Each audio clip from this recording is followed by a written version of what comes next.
सकता है। क्या तुम सच में जागे हो या ये केवल तुम्हारा भ्रम है? ओशो कहते हैं, इस संसार में दो प्रकार के लोग होते हैं। पहले वे जो सच में जी रहे हैं और दूसरे वे जो केवल जीने का भ्रम पाल रहे हैं। जागरूकता और चेतना में यही अंतर है। चेतना तुम्हारे भीतर है, लेकिन यदि तुम उसे सजगता से नहीं जीते तो वह निष्क्रिय बनी रहती है। जागरूकता वह कुंजी है जो इस चेतना को सक्रिय करती है, इसे प्रकाशित करती है। ओशो समझाते हैं, हम में से अधिकतर लोग स्वप्न में जीते हैं। यह स्वप्न केवल रात को नहीं होता, बल्कि दिन में भी चलता रहता है। विचारों के रूप में, स्मृतियों के रूप में, कल्पनाओं के रूप में हम अपने अतीत और भविष्य में खोए रहते हैं, लेकिन वर्तमान से कटे रहते हैं।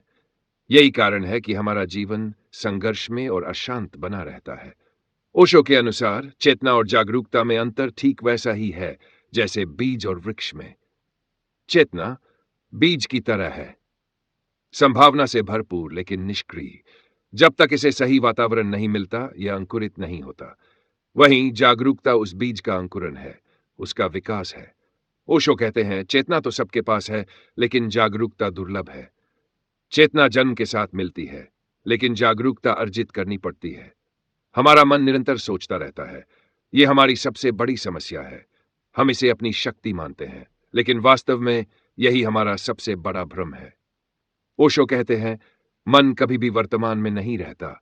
यह या तो अतीत में भटकता है या भविष्य में दौड़ता है, और जो वर्तमान में नहीं है वह सो रहा है, चाहे उसकी आंखें खुली ही क्यों न हो। जागरूकता का अर्थ है विचारों से परे जाना, पूरी तरह से होश में आना। लेकिन इसके लिए हमें पहले यह समझना होगा कि हमारा मन कैसे कार्य करता है।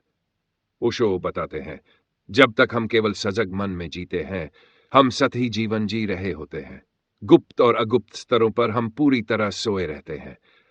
जागरूकता का अर्थ है इन तीनों स्तरों से ऊपर उठ जाना। ओशो ने जागरूकता बढ़ाने के कई उपाय बताए हैं।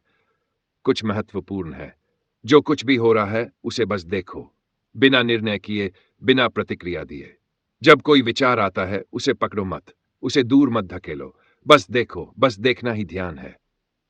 जब तुम अपने विचारों को, अपनी भावनाओं को, अपने शरीर की गतिविधियों को केवल एक साक्षी की तरह देखने लगते हो, तो धीरे धीरे एक आंतरिक दूरी बन जाती है। यही दूरी जागरूकता की शुरुआत है। जब भी लगे कि तुम सोच में डूब गए हो, अपनी श्वास पर ध्यान दो। श्वास ही जीवन है, और जिसने अपनी श्वास को पूरी तरह से समझ लिया, उसने जीवन को समझ लिया। हर श्वास को महसूस करो, उसके आने जाने को देखो। धीरे धीरे यह तुम्हें विचारों से बाहर निकालकर वर्तमान में ले आएगी। ओशो कहते हैं, जो भी करो पूरी